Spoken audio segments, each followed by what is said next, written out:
প্রিয় শিক্ষার্থী, বিশ্ব আজ কোভিড-19 মহামারীর কবলে। আজ আমরা সবাই ঘরে। নিশ্চয়ই তোমরা সকলে ভালো আছো, নিরাপদে আছো। আমাদের আজকের এই অনলাইন ক্লাসে তোমাদেরকে স্বাগতম।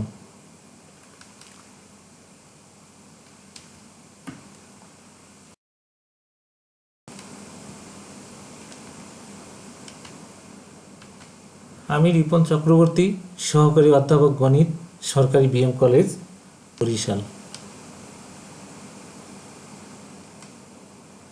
আজ আমি অনার্স ফার্স্ট ইয়ারের fundamentals of mathematics course code 213701 এর চ্যাপ্টার 9 এলিমেন্টারি নাম্বার থিওরি থেকে আলোচনা করব।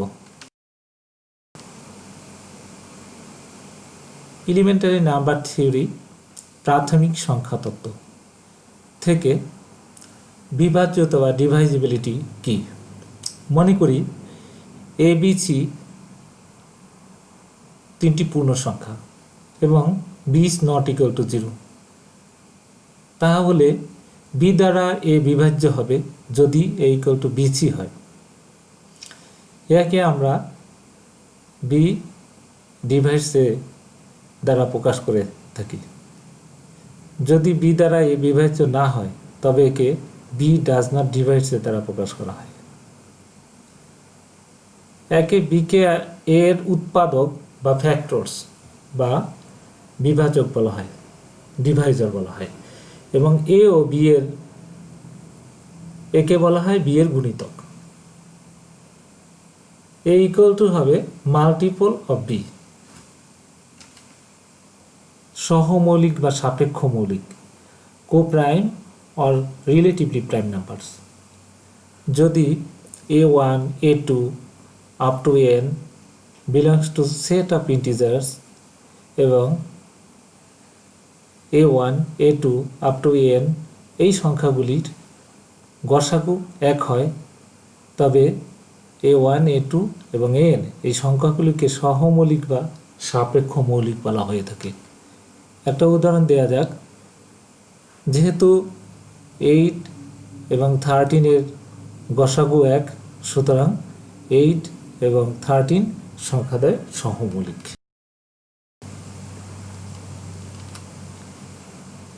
অনুসমতা বা কনগ্রুয়েন্স। মনে করি A আর B পূর্ণ সংখ্যার দুটি মেম্বার এবং M স্বাভাবিক সংখ্যা সেটের একটি মেম্বার। যদি M A-B কে ডিভাইডস করে তবে মডুলো সাপেক্ষে A ও B অনুসম।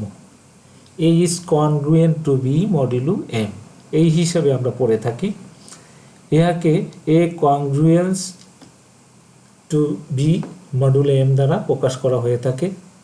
যেমন 3 11 - 5 কে ডিভাইডস করে, সুতরাং 11 congruence to 5 মডুলো 3। উৎপাদক সংখ্যা এবং যোগফল, নাম্বার অ্যান্ড সাম অফ ডিভাইজার্স। যদি n belongs to set of natural numbers হয় তবে dn বা টাউ n কিংবা গামা n দ্বারা সেট অফ ন্যাচারাল নাম্বারে n এর উৎপাদক সংখ্যাকে নির্দেশ করা হয়। n এর সকল ধনাত্মক উৎপাদকের যোগফলকে আমরা আবার সিগমা n এর দ্বারা নির্দেশ করে থাকি এবং উৎপাদকের k-তম শক্তির যোগফলকে সিগমা n দ্বারা প্রকাশ করা হয়। পূর্ণাঙ্গ বা যোগসিদ্ধ সংখ্যা কি? Perfect number. মনে করি n একটি ধনাত্মক পূর্ণ সংখ্যা। যদি sigma n equal to kn হয় তবে n কে পূর্ণাঙ্গ বা যোগসিদ্ধ সংখ্যা বলা হয়। এখন একটি উপপাদ্য, ফার্মার উপপাদ্য বর্ণনা। যদি p একটি মৌলিক সংখ্যা এবং m এবং p সহমৌলিক হয় তবে m⁻p−1 equal to multiple of p, বা আমরা এভাবে প্রকাশ করতে পারবো m⁻p−1 congruent to 1 modulo P. প্রমাণ: আমরা জানি পি একটি মৌলিক সংখ্যা যদি হয় তাহলে a1 plus a2 plus dot dot am whole to the power P equal to হবে a1 to the power P plus a to the power P plus dot dot am to the power P plus বাকি পদগুলো m to multiple of P. এখন এক সমীকরণে যদি a1 a2 এবং am এর সকল মানের জন্যই এর সত্য হবে আমরা জানি। ধরা যাক a1 a2 এরূপ করে m যে সংখ্যা মানগুলো আছে সবগুলোই সমান এবং তাদের ভ্যালু 1। তাহলে সুতরাং আমরা 1 থেকে পাই 1 প্লাস 1 প্লাস এরকম m সংখ্যক 1 এর two the power p plus 1 to the power p plus 1 to the power p plus dot dot এরকম m সংখ্যক পদ থাকবে প্লাস p এর মাল্টিপল। আমরা লক্ষ্য করি আমাদের m সংখ্যক 1 এর যোগফল হচ্ছে m, ফলে আমাদের রাইট সাইডে আমরা পাবো m plus multiple of p এবং লেফট সাইডে পাচ্ছি m to the power p। এবার আমরা m কে লেফট সাইডে নিয়ে আসি, ফলে কি আসতেছে m to the power p minus m equal to multiple of p। m common নিয়ে নেই,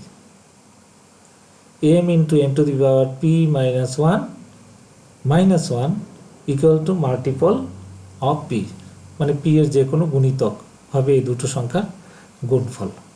এখন m এবং p এরা সহমৌলিক, যার কারণে m কখনোই p এর মাল্টিপল বা গুণিতক হতে পারে না। ছোট m যদি এখানে p এর মাল্টিপল না হয় তাহলে বাকি যে রাশিটা m to the power p minus 1 এটা অবশ্যই p এর মাল্টিপল হবে। তাই বলা যায় m to the power p minus 1 equal to mp।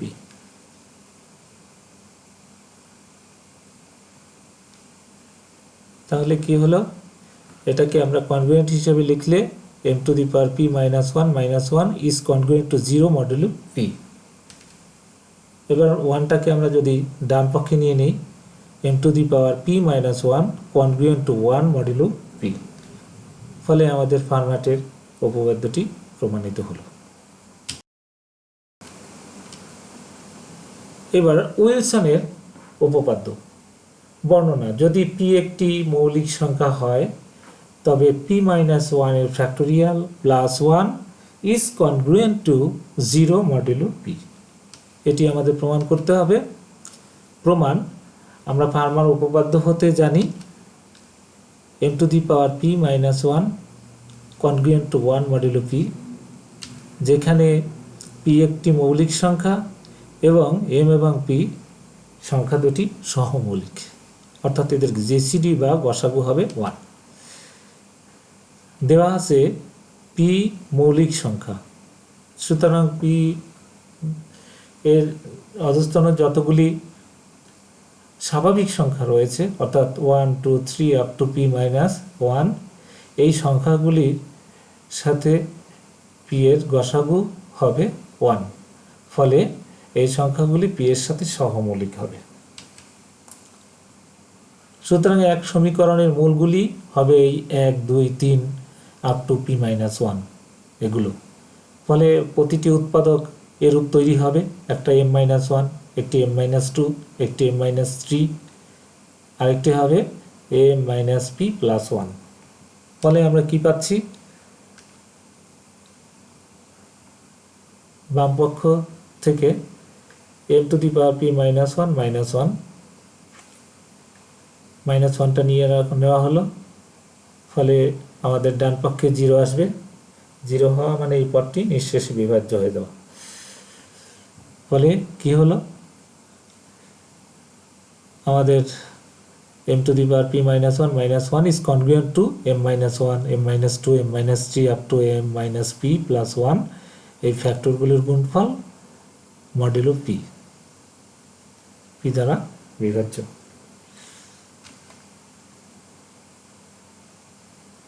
ইহা একটি অভেদ এবং m এর সকল মানের জন্যই এটি সত্য, যেখানে আমরা m কে যে কোনো একটি পূর্ণ সংখ্যার মেম্বার নিতে পারি। 2 এ m সমান সমান যদি 0 বসাই তাহলে আমাদের বাম পক্ষে আসে -1, আর প্রত্যেকটা ফ্যাক্টর থেকে প্রথম উৎপাদক থেকে আসবে -1, দ্বিতীয় উৎপাদক থেকে আসবে -2, এরূপ তৃতীয়টা থেকে -3 এবং আরেকটি লাস্টের উৎপাদক থেকে আসবে -p plus 1 modulo p।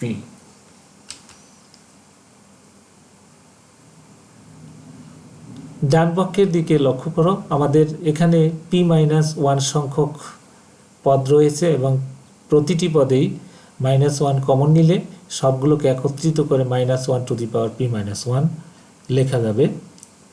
R 1 2 3 up to p-1 পর্যন্ত যে স্বাভাবিক সংখ্যাগুলো আছে তার গুণফলকে আমরা একত্রে p-1 ফ্যাক্টোরিয়াল লিখলাম। এখানে p এক মৌলিক সংখ্যা বলে হয় p হবে, p এর মানটা 2 হবে, অথবা p বেজোড় সংখ্যা হবে। 2 ভিন্ন কোনো জোড় সংখ্যা মৌলিক সংখ্যা নয়। যখন p = 2 তখন 3 এ p এর স্থলে যদি আমরা 2 বসাই তাহলে ডান পক্ষে -1 to the power p-1 থাকবে। p-1 থেকে আসবে +1, ফলে আমাদের -1 এর চিহ্ন -1 রয়ে গেল। p-1 ফ্যাক্টোরিয়াল 2 p এর স্থলে 2 বসাইলে 2-1 ফ্যাক্টোরিয়াল = 1, আর mod p এর স্থলে হবে mod 2। এটা ইমপ্লাই করে যে -1 + 2 congruent to -1 mod 2। আমরা লেফট সাইডে 2 এর যে কোনো মাল্টিপল বসাতে পারবো, কারণ এখানে mod 2 মানে হলো 2 এর মাল্টিপল। 1 is congruent to -1, -1 + 2 থেকে আসে লেফট সাইডে 1, কিন্তু আমরা কি লিখতে পারি, 1 কে লিখতে পারি 2-1 ফ্যাক্টোরিয়াল, অর্থাৎ 1 এর ফ্যাক্টোরিয়াল। আর লেফট সাইড থেকে আমরা রাইট সাইড থেকে আমরা লেফট সাইডে -1 কে নিলে +1 হয়ে গেল, congruent to 0 মডুলো p। যেহেতু আমরা p এর মান 2, তাই 2 স্থলে এবার আমরা p বসিয়ে দিলে সম্পর্কটা আসছে p-1 factorial +1 congruent to 0 modulo p। আবার যখন p বেজোড় সংখ্যা তখন 3 থেকে লক্ষ্য করো, p বেজোড় হলে p-1টা জোড় হয়ে যাবে, ফলে 3 এর রাইট সাইডে আমাদের -1 to the power p-1 থেকে আসবে +1, আর p-1 ফ্যাক্টোরিয়াল মডুলো p। এটাকে আমরা ঘুরিয়ে এইভাবে লিখতে পারি p-1 factorial congruent to -1 modulo p। এবার -1টাকে লেফট সাইডে নিয়ে আসলে +1 হয়ে যাবে, p-1 factorial +1 congruent 0 modulo p, অর্থাৎ আমাদের লেফট সাইডটা p দ্বারা বিভাজিত করলে নিঃশেষে বিভাজ্য হয়ে গেল। এভাবে উইলসনের থিওরেমটা আমাদের প্রমাণ হয়ে গেল। উপরোক্ত ফার্মার উপপাদ্য এবং উইলসনের উপপাদ্য দুটোই আমাদের পরীক্ষায় জন্য খুবই ইম্পর্ট্যান্ট, তাই ভালোভাবে আয়ত্ত করবে। এবার একটি সমস্যা, যদি m আর n সহমৌলিক হয় তবে দেখাতে হবে tau mn = tau m × tau n। এখানে tau mn বা tau m দ্বারা বোঝাচ্ছে m এর বিভাজকের সংখ্যা, নাম্বার অফ ডিভাইজার্স। সমাধান: ধরি m একটি যৌগিক সংখ্যা, সেই যৌগিক সংখ্যাটাকে কতগুলি মৌলিক সংখ্যার ঘাত হিসেবে প্রকাশ করা যায় এবং m সমান সমান p1 to the power alpha 1, alpha হচ্ছে এখানে ঘাত, p2 হচ্ছে p2 to the power alpha 2 dot dot pr to the power alpha, এবং অনুরূপ n সমান সমান q1 to the power beta 1, q2 to the power beta 2 up to qs to the power beta s। যেহেতু আমাদের m এবং n এগুলি সহমৌলিক, কাজেই m এবং n এর মধ্যে যতগুলি উৎপাদক দেখা যাচ্ছে তারা ভিন্ন ভিন্ন হবে এবং তারা মৌলিক সংখ্যা। এখন টাউ m ইকুয়ালস টু হবে tau p1 alpha 1 to the power alpha 1 p2 to the power alpha 2 dot dot pr to the power alpha. এখন সূত্র থেকে আমরা জানি যে মৌলিক উৎপাদকগুলির যে ঘাত আছে, প্রতিটি উৎপাদকের ঘাতের সাথে +1 ইন্টু দ্বিতীয় উৎপাদকের ঘাতের সাথে +1 করে লাস্ট যে উৎপাদকটা আছে তার সাথে ঘাতের 1 করে যে রেজাল্টটা আসবে সেটি হচ্ছে আমাদের বিভাজকের মোট সংখ্যা। অনুরূপ আমাদের টাউ n থেকে পাবো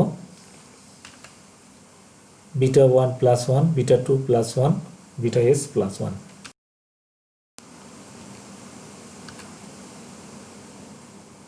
আবার টাউ mn ইকুয়াল টু কী হবে? টাউ এর মধ্যে m এর উৎপাদকগুলি লিখলাম, n এর উৎপাদকগুলি লিখলাম।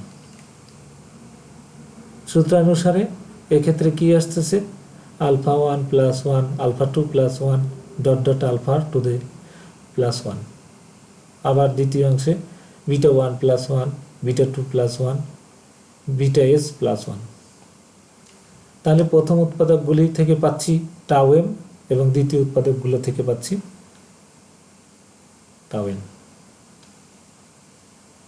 এভাবে আমাদের সমস্যাটির সমাধান হয়ে গেল। এবার আমরা আরেকটি নতুন সমস্যা, এক্সাম্পল 14,553 সংখ্যাটির ভাজকের সংখ্যা এবং ভাজকগুলির সমষ্টি নির্ণয় করতে হবে। সমাধান: এখানে প্রথমে 14,553 এই সংখ্যাটিকে আমরা মৌলিক উৎপাদকে বিভাজিত করব।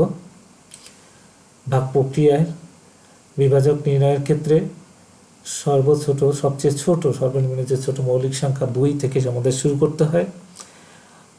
14,553 সংখ্যাটি 2 দ্বারা বিভাজিত হয় না, বিভাজ্য হয় না বলে আমরা 3 দিয়ে বিভাজ্য টেস্ট করলাম, তাতে আসে 4,851। এই সংখ্যাটি আবার 3 দিয়ে বিভাজিত হয়। এরূপ করে আমরা ভাগ প্রক্রিয়া অগ্রসর হলে 14,553 সংখ্যাটিকে 3 কিউব, যেহেতু 3 রয়েছে, 7 রয়েছে 2টি, 7 স্কোয়ার আর 11 রয়েছে 1টি, ইন্টু 11 এই হিসাবে প্রকাশ করতে পারি।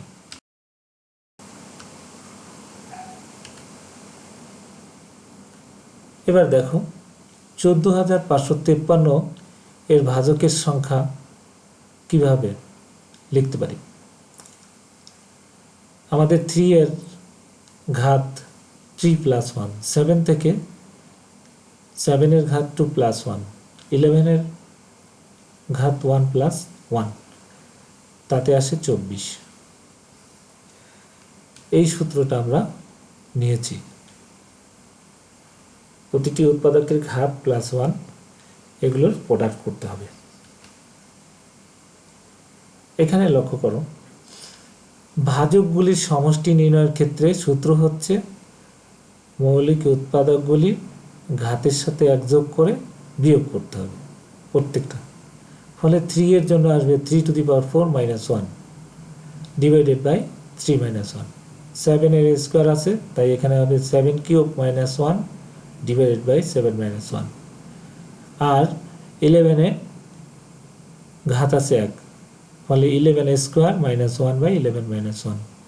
প্রথম অংশে 40, দ্বিতীয় অংশে 57, তৃতীয় অংশে আসবে 12। এই সংখ্যা তিনটিকে গুণ করলে আমরা ভাজকগুলির সমষ্টি পেয়ে যাব 27,360। তো আজকের আলোচনায় আমরা গুরুত্বপূর্ণ কয়েকটি উপপাদ্য এবং দুটি সমস্যার সমাধান করলাম।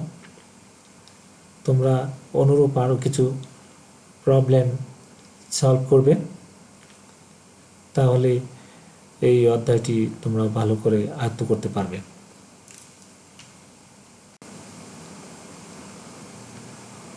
আজকে আমরা সকলেই ঘরে, সবাই সুস্থ থাকো, নিরাপদে থাকো। তোমাদের সকলের মঙ্গল কামনা করে শেষ করছি। ধন্যবাদ।